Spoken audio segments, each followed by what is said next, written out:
Teve um cara que ficou completamente maluco por causa de um comentário bobo da esposa. Ele estava se olhando no espelho, agitando o rosto, até ela soltou: "Você está olhando pro seu nariz?" Eu sempre achei ele meio tortinho pra direita. O cara travou. Ele tinha 21 anos, nunca tinha reparado que o próprio nariz era torto. A crise dele não foi por vaidade, foi perceber que, durante 28 anos, a imagem que ele tinha de si mesmo era completamente diferente da imagem que a esposa via. Ele descobriu que, aos olhos da mulher que amava, ele era uma pessoa completamente diferente do que imaginava. Eu fico pensando nessa história do livro Nenhum Sem Milton Luiz Pirandello. E a verdade é que isso não acontece só nesse livro, acontece com você, agora. Já parou pra pensar que a pessoa que sua mãe acha que você é, a pessoa que o seu chefe jura que você é, e a imagem que o seu ex tem de você, são completamente diferentes? 3 versões de si mesmo nunca se viram. E o pior de tudo, nenhuma delas é você. Se você parar pra analisar com calma, cada pessoa que cruza sua vida cria uma versão sua na própria cabeça. Você é um para o seu vizinho, outro para o motorista do ônibus, outro para o seu melhor amigo. Você não é um só, você é sempre pessoas diferentes para os outros. E se você tentar agradar ou controlar todas essas versões, o que pode acontecer? Olhe para sua própria vida hoje. Você é uma pessoa que para cada situação. Você está em um relacionamento, age de um tal jeito. Você no trabalho, de um outro jeito. Com os amigos, é um terceiro jeito. E não que você seja falso, você continua sendo você. Só que a bagagem e as experiências de cada pessoa molda a versão de você que ela consegue enxergar. Quer ver um exemplo? Você é um cara carinhoso no seu namoro. A sua parceira tem essa versão de você dentro desse relacionamento. Mas se amanhã você estiver em outra relação, você pode tentar ser exatamente o mesmo para ser carinhoso. Só que o carinhoso para a nova namorada pode ser totalmente diferente da versão da anterior. Pronto, mais uma versão de você acabou de nascer, sem você ter feito nada para isso. E não tem nada de errado nisso, isso é completamente natural. E é assim que as relações humanas funcionam desde que o mundo é mundo. Cada pessoa nos liga com os cálculos que ela tem. O problema não é a existência dessas versões, o problema é a nossa teimosia em tentar controlar o que os outros pensam de nós. A gente tenta de maneira tentando ser o arquiteto da nossa própria imagem para cada grupo social. A gente gasta energia voltando comparando para tentar tomar o olhar do outro. Para o seu chefe, você quer garantir que parece um profissional incansável. Para os seus pais, o filho ideal. Para os conhecidos da rua, o cara que está por cima. Você calcula cada palavra e cada reação, não porque você é falso, mas porque quer ditar como os outros veem você, e não deixar que eles criem uma própria ficção. Nessa cultura onde tudo é aparência, você se destopra para entrar no padrão da sociedade, para criar a versão aceitável. Mas deixa eu te perguntar, fazendo isso, você não está só criando mais uma versão? E para quem do patrão, agora você tem 2 versões, a que se encaixa e a que não se encaixa. E eles sempre podem escolher olhar para a versão que está falta do patrão, não importa como você tente agradar. Essa nova versão foi realmente necessária? Então a versão de alguém é igual a tentar apagar uma primeira intenção ruim. Você pode evoluir, mudar de vida, virar um monge. Mas a versão antiga nunca vai desistir de estar com a cabeça daquela pessoa. Ela vai continuar lá, arquivada na memória dela, pronto para ser puxada quando ela vem entender. É uma perda de tempo absoluta tentar gerenciar a mente dos outros, um território que simplesmente não é seu. E você faz isso no piloto automático.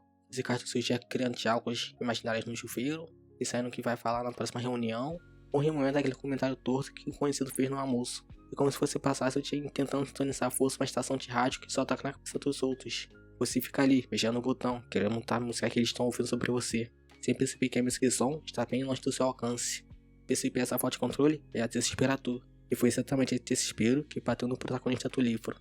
Ele sacou que estavam presos nessas 100 mil imagens que os outros criaram dele, ele simplesmente não aceitou isso. Ele não aceitou que outras pessoas fossem tão a identidade dele. Então, ele decidiu caçar e destruir uma por uma cada versão que as pessoas tinham dele, só para provar que elas estavam erradas. E foi aí que ele começou a flertar com a loucura. Para tentar provar que as pessoas estavam erradas sobre ele, o protagonista do livro começou a agir de um jeito completamente imprevisível. Ele começou a fazer coisas absurdas, maltratou os desconhecido do nada, deu tiro sem motivo, deu uma atitude que destruíram a própria reputação. A lógica dele era que se ele fizesse algo que aquele homem que as pessoas achavam que conhecia nunca faria, ele equiparia de uma vez por todas as imagens que elas tinham dele. E quem nunca teve essa vontade? Aquela vontade de ligar o foda-se para todo mundo e fazer a coisa mais absurda possível, só para ver a reação mais cara das pessoas. Só para quebrar aquele roteiro chato que escreveram para você e que você é obrigado a ensinar todo santo dia. O protagonista do livro fez isso. Ele achou que se destruísse o personagem que os dois criaram, a essência dele ia finalmente aparecer. É o equivalente a você cansar de ser visto como um bonzinho ou passivo e de repente chutar o pote no trapalho, montar alguém para aquele lugar ou agir de forma totalmente fora do seu padrão, só para chocar e dizer: tá vendo? Eu não sou quem você pensa. O tiro dele saiu pela culatra de um jeito trágico e genial. Ele forçou tanta barra para quebrar as versões das pessoas próximas que acabou sendo internado em uma clínica psiquiátrica. E é aqui que o personagem joga o paradoxo na nossa cara. O cara achou que, agindo de forma extrema, ele provaria que as versões antigas eram falsas. Mas o que aconteceu na prática? Ele só gerou mais versões. As pessoas de fato da clínica carimparam a testa dele com a etiqueta de louco. O psiquiatra não viu o erro real dele. vê apenas um paciente, um diagnóstico a ser tratado. E os outros internados viam ele apenas como um semelhante, mas único ali dentro. Ele tentou quebrar o espiritualmente dos outros, mas só conseguiu se dar com os cacos. Ele tentou destruir essa aparência e acabou preso na aparência de alguém que perdoou o juízo.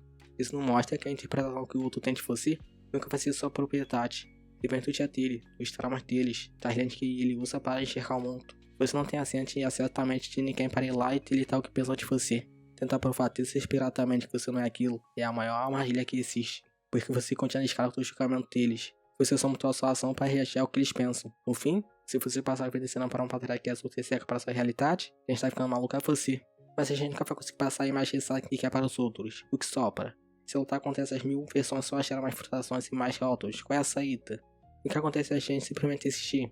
Desistir de provar qualquer coisa. Se a gente aceitasse ser um completo ninguém diante dos outros, será que isso não destrói? Ou é que a gente se torna verdadeiramente livre?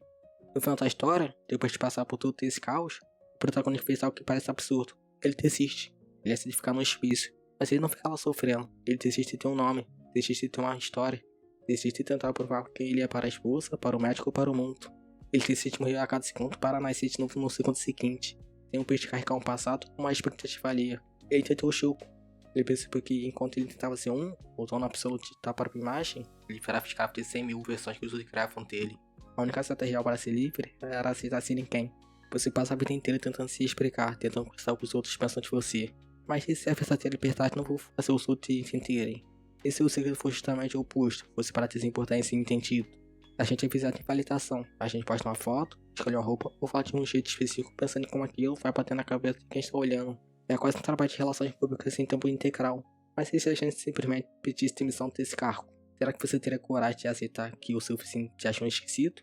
Que o seu chefe nunca entenda o seu valor real? E que as pessoas têm opções completamente torcidas sobre quem você é? Se você decidisse de provar sua imagem diante dos outros, você assumiria por completo? Ou se tornaria finalmente algo de verdade? As 100.000 versões que existem de você por aí vão continuar existindo. Elas fazem parte do jogo de estar vivo e conviver com outras pessoas. A única escolha real que nos resta é existir o quanto de energia a gente vai gastar tentando polir esses espelhos distorcidos.